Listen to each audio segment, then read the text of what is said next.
Jyoti ji, please go ahead. Hari Om, everyone. Yeah. Hari Om. You can see how hardworking all of our Chinmay Sevakas are. This one, that one, coast to coast. Thank you all so much. So welcome, everyone. Um, Welcome to our satsangs on Hanumanji.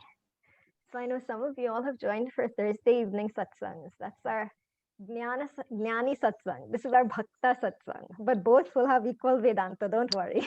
We can't live without Vedanta. So Jnanam Bhakti, all are important mix in our spiritual journey together.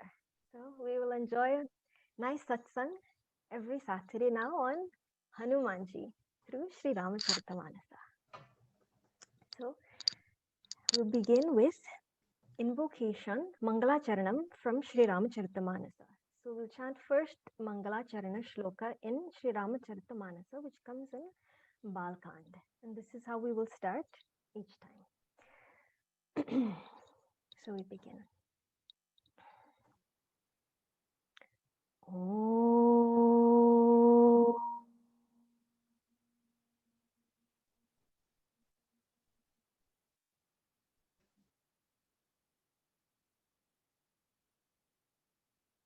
Oh.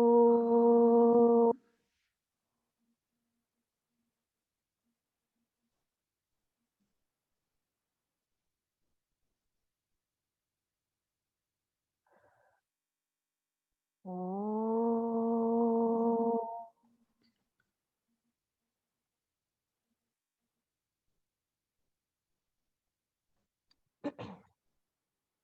यन्माया वशवर्ति विश्वमखिलम् ब्रह्मादिदेवासुरा यत्सत्त्वादमृषैव भाति सकलं रज्जौ यथा हिर्भ्रमः रामचरितमानस से। यत्पादप्लवमेकमेव हि भवाम्बोधे स्थितिर्षावधा वन्देऽहं तमशेषकारणपरम् रामाख्यमीशं हरिम्. Hari Om, everyone, and welcome to our special satsangs on Hanumanji. It is said that blessed is this creation which has been sanctified by the providence of Santa Mahatmas, like our Hanumanji. They are exemplary beings of the highest degree. In them, we encounter an ocean of knowledge, which awaits those rare sadhakas like yourselves, who have discovered within themselves the spirit of a diver. For it is the ones like us who will plunge now into the depths of that ocean of divinity and unearth the pearls of wisdom which lay submerged in the cavern of our very own hearts. At this moment, at this very moment, all of the secrets of the entire universe reside latent within all of us, waiting. It is this supreme truth which the Mahatmas realized and due to which the beauty of their Mahatmya shone so resiliently. In each of their characteristics, their lakshanas, their qualities, this lakshana word will come more and more as we go on. Their lakshanas, their qualities and characteristics, in them, it reveals the majesty of that knowledge which has now borne fruit. And so, to ones like us who are seeking, to ones who have a vision which is subtle enough to see, these lakshanas, these attributes can take the form of a sadhana, a spiritual practice for each of us. And if practiced diligently, by looking at the characteristics of these Santa Mahatmas and transforming them into our own sadhana, we can transform our own character to become like them. It is with this sole purpose in mind that we delve into an exposition on one of our most beloved characters of Sri Ramacharitamanasa, Hanumanji. And so, in these satsangs over the next few weeks, we will follow and recount the historical chain of events through Kishkinda Kand and Sundar Kand. But the uniqueness of this satsang is that we will not simply be going through doha by doha, chaupai by chaupai, covering the kandas of Ramacharitamanasa. We will actually be going through and extracting those prasangas on Hanumanji specifically. And we will bring to light the Mahatmya of Hanumanji, which resonated most profoundly in each of these episodes. Now we may say a common question that is asked that why do we bother to study Sri Ramacharitamanasa?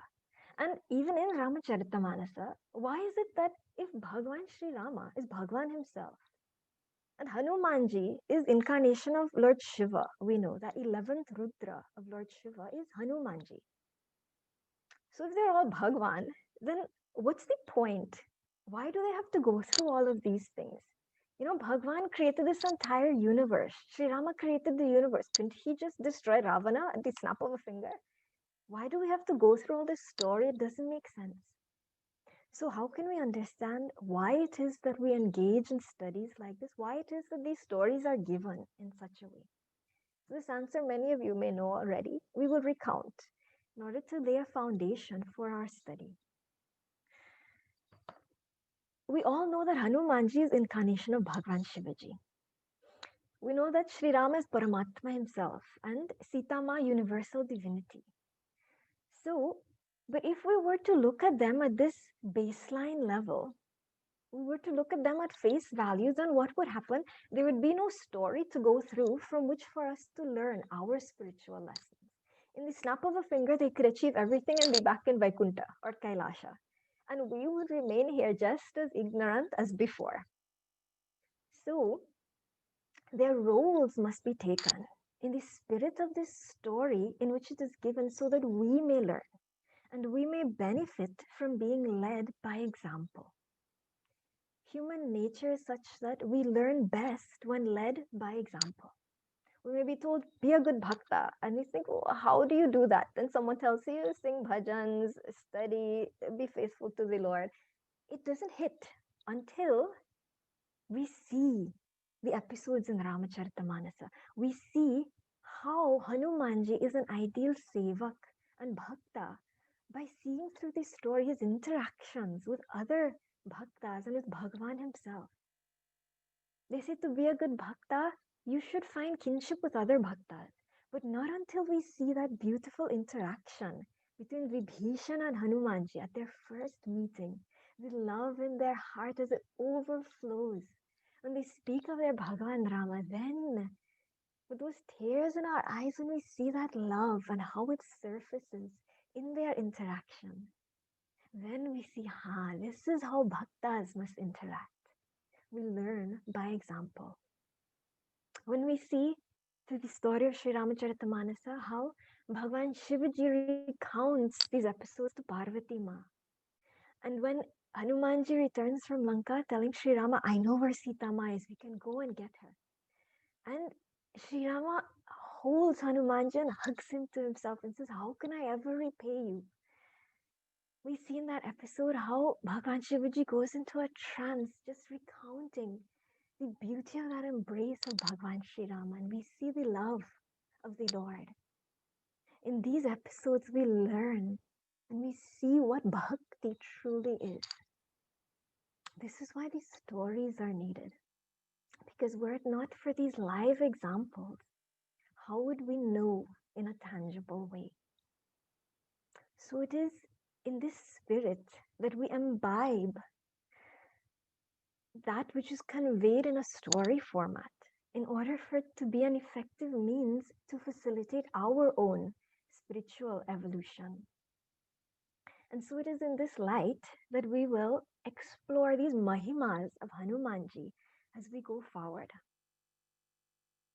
the Mahimas of one who is considered in the line of the story as a Siddha Purusha, as a great being. Because by enumerating the Mahimas of Hanumanji, by looking at the Lakshanas, the qualities of Hanumanji, these will form the sadhanas, the spiritual practices that we can begin to inculcate in ourselves for our spiritual journey. And so it is said, Siddhasya Lakshanani Sadhakasya Sadhanani. Siddhasya Lakshanani, that these Lakshanas of the Siddha Purushas, their qualities, Sadhakasya Sadhanani, forms the sadhana, the spiritual practice for sadhakas like ourselves, seekers. So from Sri Ramacharitamanasa, what are these Lakshanas of Hanumanji that we can learn so that we can imbibe them into ourselves and grow them, bring them out of ourselves?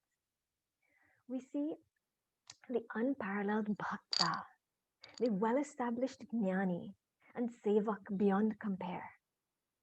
We see the one full of devotion, though extremely intelligent and aware. All he uses his love and his intelligence for is to serve the Lord and the Lord's purpose in this life. This is the spirit in which we should fulfill all of our role. We see that he is paramount in dispassion, unrivaled in strength, but yet with a heart-wrenching humility that would make even the proudest of egos bend in reverence. These are but a minute few of the glories which depict our Hanumanji. If even a handful of these we could begin to inculcate in ourselves, the spiritual resplendence that will begin to shine from us will be unbelievable. And so this is why we study and how we should study Sri Ramacharitamanasa in order for it to bring out the best in us. So let us enter and let us see the Mahima of Hanumanji by exploring this character of Hanumanji himself. Who is Hanumanji? One of the most powerful epithets on Hanumanji is proclaimed by the lips of Jambavanji, great Jambavanji himself, at the end of Kishkinda-Kand. So we go to the end in order to begin our story. At that point when Hanumanji stands ready to jump across that entire ocean to Lanka, from Kishkinda-Kand into Sundarkand, at that point, Jambavanji tries to awaken him. And what does he say? Pavanatanaya bala pavana samana buddhi viveka vijnana nidhana. He says, O mighty son of the wind god, Pavanatanaya bala pavana samana, with a strength so formidable, it parallels only that of your illustrious father. You stand paramount among the superior virtues. Buddhi viveka vijnana nidhana. You are the repository of intelligence, buddhi, marked by your wisdom in discretion, viveka, and vijnana nidhana. In you, sagacious dispassion has found its abode. This same sentiment we see reflected in Sant Tulsidasji's Hanuman Chalisa. But there, along with these qualities, are also given the secret behind these occult powers of Hanumanji. That one part of Hanuman Chalisa says, Vidyavan guni ati chatur, Rama kaj karibe ko atur, Prabhu charitra sunibhe ko rasiya, Ram lakhan sita man basiya. It says, Vidyavan guni ati chatur.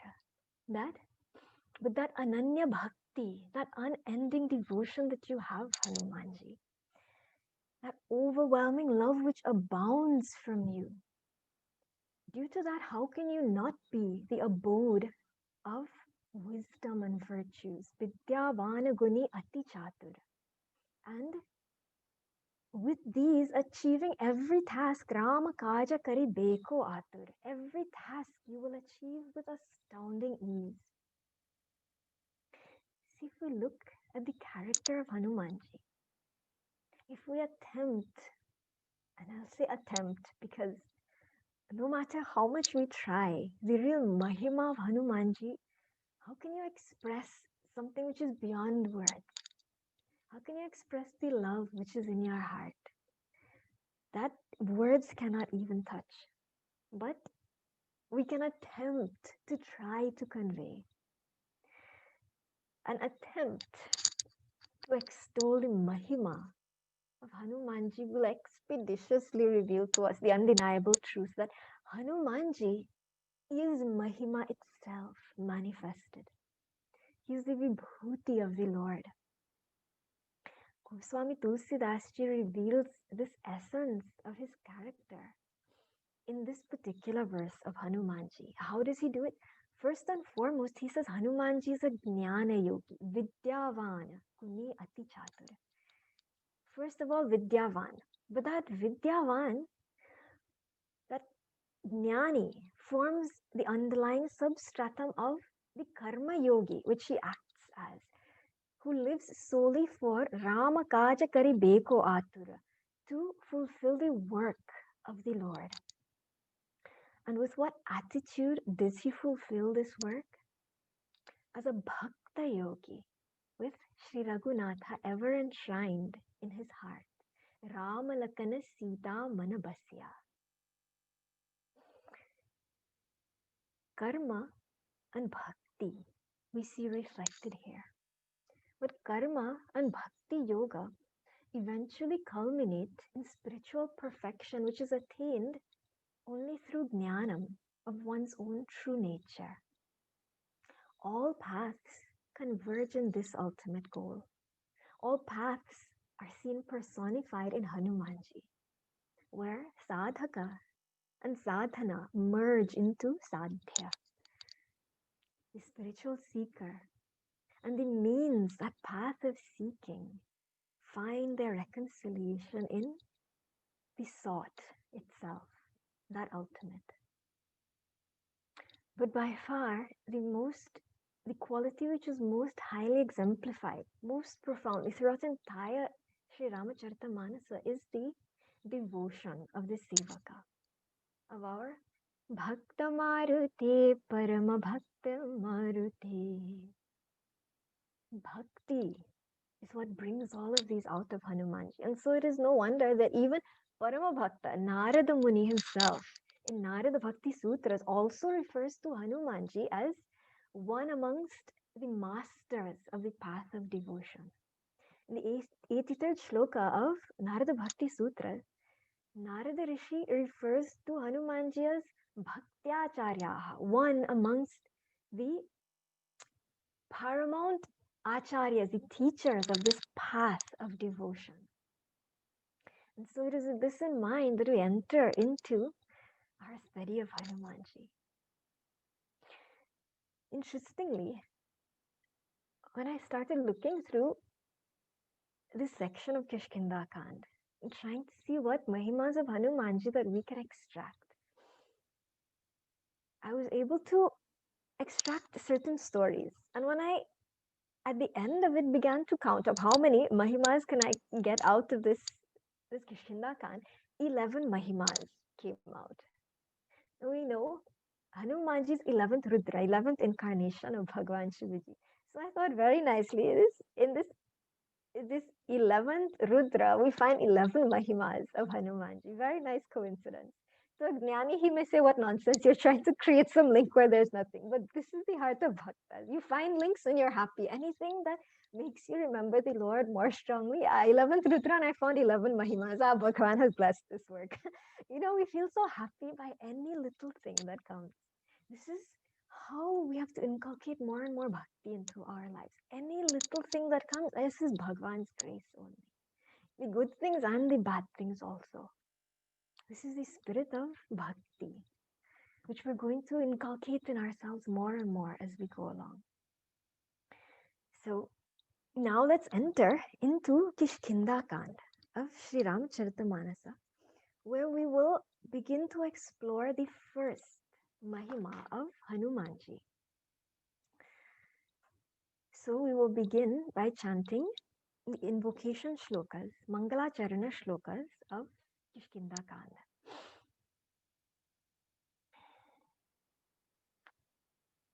Kundende Varasundarau Atibalau Vijnanadhamau Vubhau Shobhatyau Varadhanvinau Shrutinutau Goviprabhrinda Priyau Maya Manusharupinau Raghuvarau Saddharmavarmau Hito Sitanveshanatatparau Pathigatau Bhakti Pratau Tau Hinaha Brahmam Bhoti Samudbhavam Kalimala Pradhamsanam Chavyayam Shrimachambhumukhendu Sundaravare Samshobhitam Saravata Samsaramaya Bheshajam Sukhakaram Shri Janaki Jeevanam Dhanyaste Kritinah Pibanti Satatam Shri Ramanamamritam Mukti Janma Mahijani Jnana Khani Aghahani Kara जब शंभु भवानी सो काशी से अकसन जरत सकल सुर भृंद विषम गरल जेहि पान किय तेहि न भजसी मन मंद को कृपाल शंकर सरीस सियावर रामचंद्र की जय पवन सुत हनुमान की जय उमापति महादेव की जय बोलो भाई सब संतन की जय श्री सद्गुरुनाथ महाराज की जय. In this first section of Kishkinda Kand, our scene is set on the picturesque mountain top of Rishamukh Parvat, where we encounter the first meeting of Bhakta and Bhagwan. We see the first meeting of Hanumanji with Bhagwan Sri Rama. And it is in this meeting itself that we begin to see the beauty of Hanumanji's character. So let us set the foundation for what's happening in this first prasanga. Sugriva has been banished from the kingdom by Vali. His brother has sent him off and he runs in fear of his life. Petrified, he hides in this mountaintop in a cave in Rishamukh Parvat. And it is in this setting that the first gem of our Hanumanji's character shines forth through the darkness of this cave. See, though not ostracized from kingdom himself, in solidarity to a friend, Hanumanji willingly left in order to support Sugriva in his time of greatest need. How many of us would do this for a friend? Hanumanji lived with Sugriva. He was there in that kingdom. Hanumanji is one Oh, sorry, I'm seeing a note. Is everyone able to hear me okay, or is the volume a bit low? It's okay? Okay. See, some are saying okay. Some are Mine saying is okay. and my volume is don't know if there's any other way it can be adjusted. Okay. Some are saying okay, some are saying low. Maybe you check your computer, see if your volume needs increasing a bit. Anyway, I'll try to speak a little louder. So our first Mahima of Hanumanji, let's see. So he's there. Banished from kingdom, Sugriva is banished. Hanumanji is not banished. However, his friend he knows will need his support, and so he leaves also and goes along with Sugriva to support him. These characters did not live in simple homes like most of us live. They lived in kingdoms. Hanumanji could have been able to live in a palace along there. Great luxuries were available to them. If we have to even leave our own home and say, house needs renovating, you go stay with some relative for 1 month. We think, my God, how will I sleep without my bed? What will I do without my stuff? It's so difficult for us to go from one home to another home. They are going from home to forest. Has anyone ever sat and thought about what that forest life really entails? Not one hot home cooked meal for years. Forget about it. No masala dosa, no nice chana, aloo, no idli, sambar, nothing. No cooked meals. You have to eat fruits and roots for years at a time. Nothing that you like or prefer. Sleep on the floor on a bed of leaves. See how Lakshmanji would prepare that bed for Sri Rama. How many of us would be willing, having not even been forced, voluntarily you give up the luxuries of your home and you go and take up forest life? Why? My friend needs me. Bus is the right thing to do. How many of us would have that kind of strength? Hanumanji, see the strength of his character, see his discipline, see his caliber. A similar scenario we also saw in Mahabharata, where Bhagavan Sri Krishna also went along with the Pandavas when they went into exile. Bhagavan Sri Krishna was not exiled, but yet, along with Arjuna, Yudhishthira, all of the others, he chose to go along and support his friends. Many of us would not be able to embrace these kinds of hardships without even being asked. In fact, who in their right mind would embrace such hardships of forest life without even being asked to do it? Who have we seen do this? Sitama, Lakshmana, Bhagavan Shri Krishna.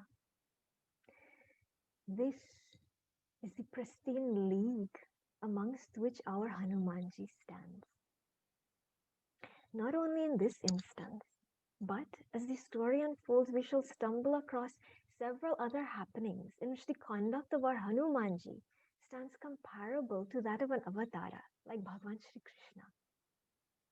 Bhagavan Shri Krishna also, just like Hanumanji, selflessly engaged in a war which need not have involved him. But yet, for the sake of Loka Sangraha, for the highest good of all beings of entire creation, Hanumanji, just like Bhagavan Shri Krishna, took up arms to stand on the side of Dharma and fight with the Pandavas against Kauravas, stand with them. So too Hanumanji will pick up arms and fight alongside Bhagavan Shri Rama against Ravana and the forces of Adharma. For the sake of Loka Sangraha, he will unflinchingly take up this mantle and play key roles in procuring victory against the mercenaries who stood on the side of Adharma. Again, we see the Lakshanas of, is he really Bhakta or is he Bhagwan himself? Because this is the way an avatara acts. One more example I'll give.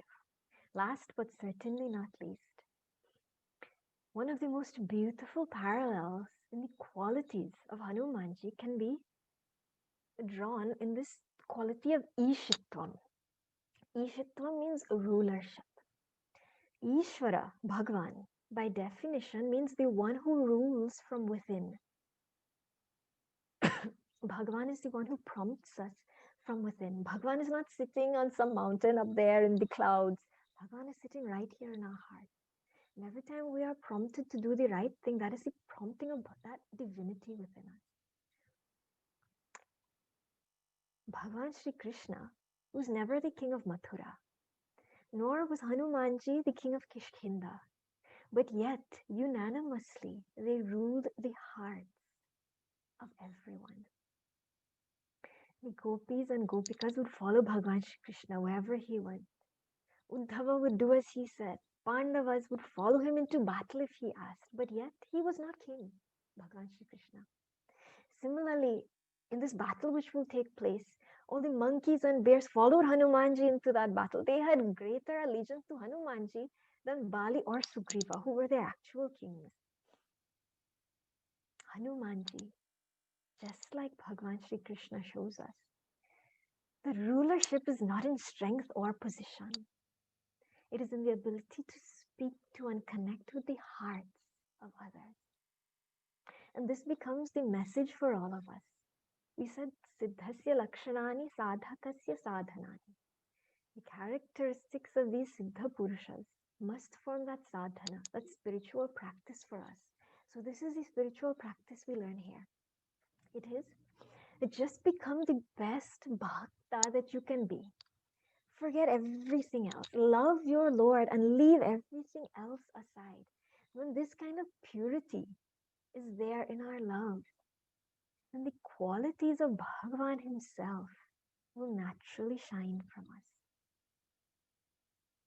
True bhaktas never need to prove themselves. Their Aishwarya will reveal itself effortlessly. This is the purity of love. See, the difference between our love and the love of Bhagavan is that our love is dictated by our preferences. It means I love this one, but they must love me back. I love this person because they are very spiritual, they have a good character. So do those who don't have good character not deserve to be loved also? That very love that you give them may be the love that helps raise their character. We cannot seem to see past these things. We have preferences in our love. Bhagwan's love is selfless. And it is this selfless love that we see in Hanumanji, that we saw in Bhagavan Shri Krishna.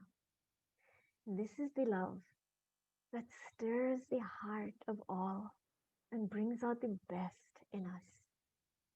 So this is our first Mahima of Hanumanji and our first sadhana to be followed. In this same episode, we will go on to see one more Mahima of Hanumanji, which comes out. How does this episode begin? It starts,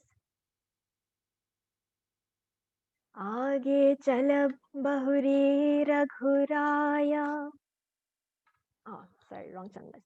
Aage chale bahuri raghuraya, Rishyamukh पर्वत निहराया, तहरह सचिव सहित सुग्रीवा, आवत देखिय तुल बल सेवा. That on this Rishamukh Parvat, two seemingly suspicious strangers, Rama and Lakshmana, begin to approach that dwelling place where Sugriva is hiding with Hanumanji. Sugriva becomes very agitated. He tells Hanumanji, you go quickly. Ascertain the intent of these two who are coming. Look at them. They look like hostiles deployed by Bali to come and destroy me. So you go. You take the disguise of a Brahmana Vattu, of a little Brahmana boy, and you go and speak to them. See if you can assess what their intent is, and then send some signal back to me, which they may not realize, but through which I will know you are signaling to me to run away from here and make my escape, because they have come from Bali. Now let's analyze what's happening here. When the question arises of life and death, placing our faith in someone is a very precarious decision.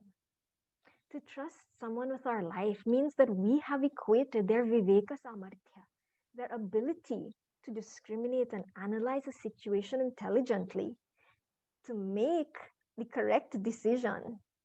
We have evaluated that ability in them to be of an equal degree to the value of your own life. Because it means whatever they decide can affect whether I live or die in this circumstance. How many of us would be willing to put that kind of trust in another being? This alone shows the caliber of Hanumanji, that Sugriva trusted him with his very own life.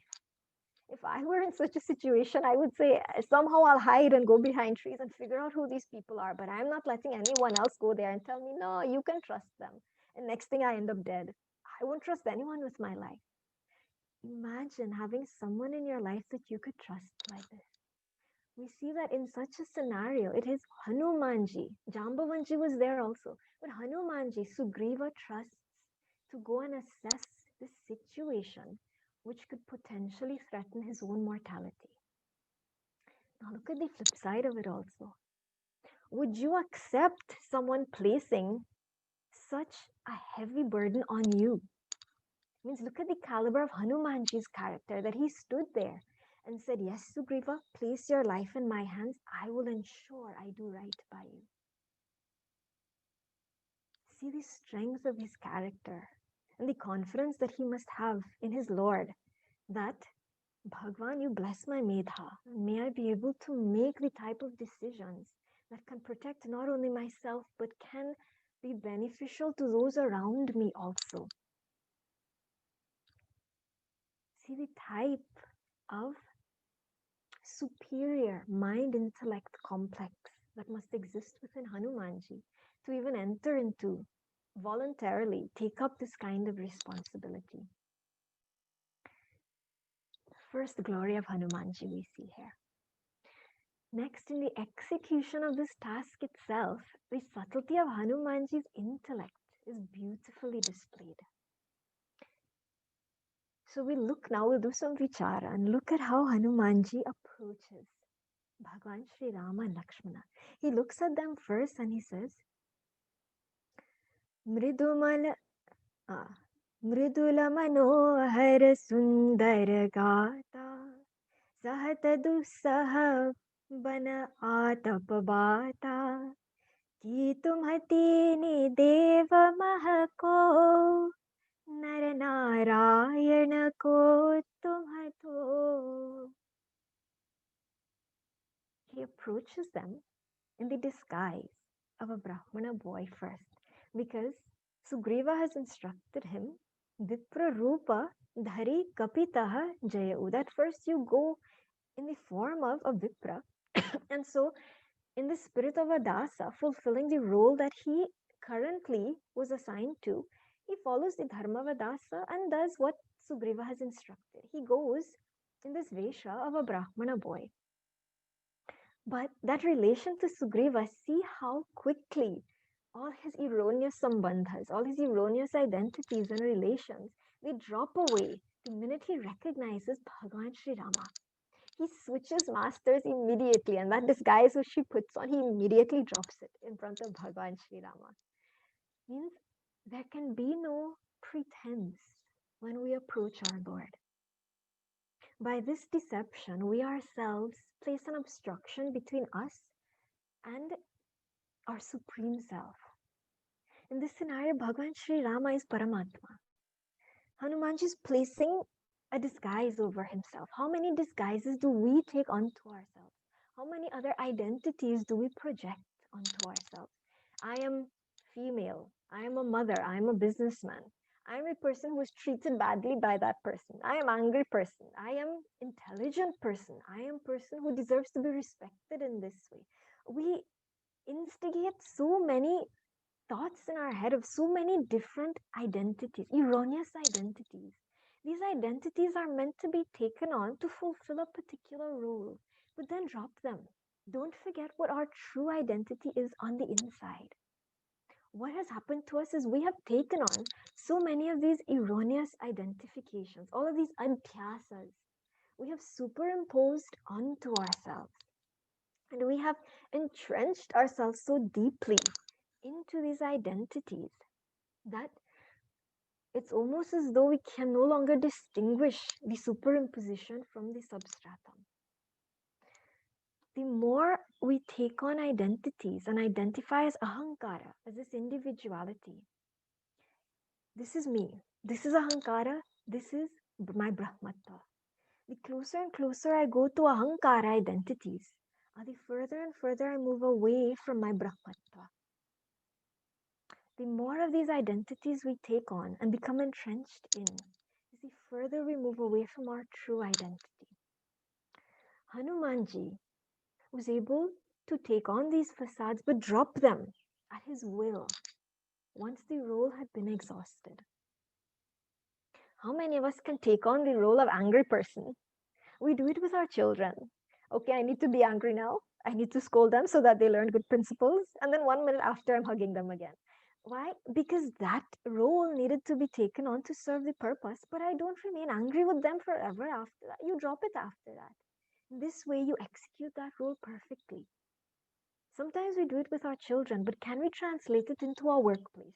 That when a subordinate gets us angry, or we know we need to scold them so that they can get in line and work properly, we do that, but then we go through the entire workday being angry at everyone else after that. We're so upset that they're not fulfilling their role, and we shout at everyone else also. We're not able to take up the role, utilize the anger in the moment, and then drop it after that. Anger should be utilized as an instrument, and it should be administered, not inflicted. This ability to take on a role and then drop it afterward, Hanumanji was able to do perfectly.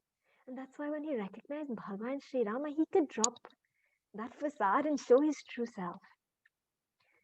This type of detachment only comes when there is great purity of mind. And so this becomes the other sadhana that we can learn from Hanumanji here. Purity of mind. As we inculcate Chitta Shuddhi and Sadhana Chatushtaya, that detachment is what unfolds from there. And this is another quality which can help us to master our circumstances in life. There's one other Mahima, one final Mahima of Hanumanji we will see just to round up this prasanga that we're looking at, and that is intellectual acuity. See, as Hanumanji approached Bhagavan Sri Rama, Bali told him, assess. We see the power of Mananam in Hanumanji here. Those who attended the Drishya class on Thursday always spoke about was Mananam. See the Mananam of Hanumanji now in this prasanga. He was vigilant not to disclose his own true identity until he assessed where the loyalties lead for these two. But in assessing, we are witness to the succeeding rationalizations as they gained depth as he went through his process of vichara.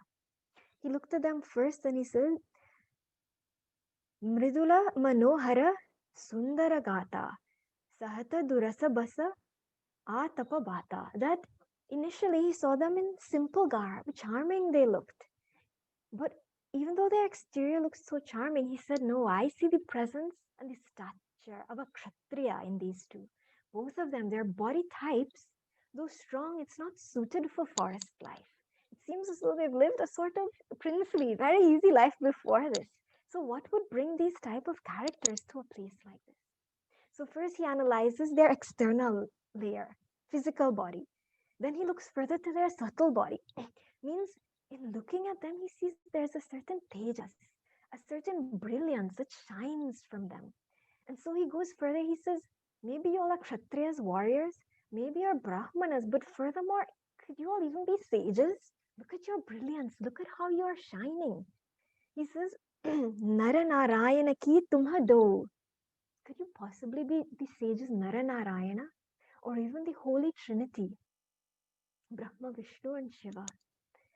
As his vichara gains clarity and he continues to do mananam, churn out who are these, analyze them.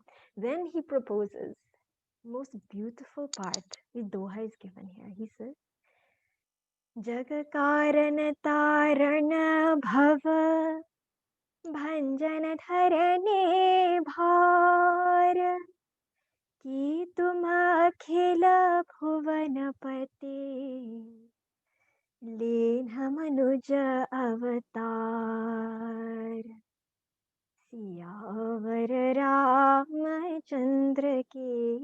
Jai. He says, beyond Naranarayana or the Holy Trinity, could you possibly be that Jagat Karana Brahma itself manifested? Only with absolutely sattvic ahankara like Hanumanji, such purity can one extract satyam, absolute truth from mithya vyavahara. Because of this, Hanumanji could keenly identify Shuddha Chaitanya, which appeared mixed with Panchakosha, absolute truth, even though garbed in the external appearance of a man like Hanuman, like Bhagwan Sri Rama was. When he asks, who are you really? Bhagwan Sri Rama answers. Look at this is the pinnacle of it and where we will end. And Bhagwan Sri Rama answers with his vachartha, his literal identity. When Hanumanji inquires, he says, Kosalesa Dasaratha ke jai, Nama Rama Lakshmana do bhai. That we are the sons of that king Dasharatha from Ayodhya. Our names are Rama and Lakshmana. Rama answers with Vachyartha, their literal physical identity. Hanumanji recognizes Lakshyartha. He recognizes the implied meaning of who is this Rama. Rama, the Ramanam, who I revel in divinity. And he falls at the feet of Bhagwan Sri Rama. That is how this prasanga ends for this part. And Hanumanji is at the feet of Bhagwan Sri Rama. Finally, my Bhagavan has come. See, when we have that sukshma buddhi, that subtle intellect of Hanumanji, we can recognize Nirguna Brahman, even though closed and indicated through Saguna. This is our sadhana, our final sadhana for today, that an astute student of life is expected to be able to shift their attention, like Hanumanji, from the attributes presented before them, a physical world and physical beings around, to that attributeless truth, the ultimate reality, which is the substratum of all of this. By practicing little by little, by churning, doing mananam, reanalyzing this world around us, this kind of subtlety and one-pointedness of intellect, we can all learn to develop. Hanumanji is teaching us that that knowledge which we've gained, we have to be able to implement it into life in this way. Chandogya Upanishad says that those who have knowledge, but they're unable to apply that knowledge effectively, are regarded as good as not having that knowledge at all, because it becomes useless to serve a function in their life. What does this mean? That the incontrovertible truths revealed to us in Shastra must become our own uncompromising truth in our daily lives. We must learn to live what we have learned. And this Hanumanji shows us beautifully throughout this episode. So here we will end for today.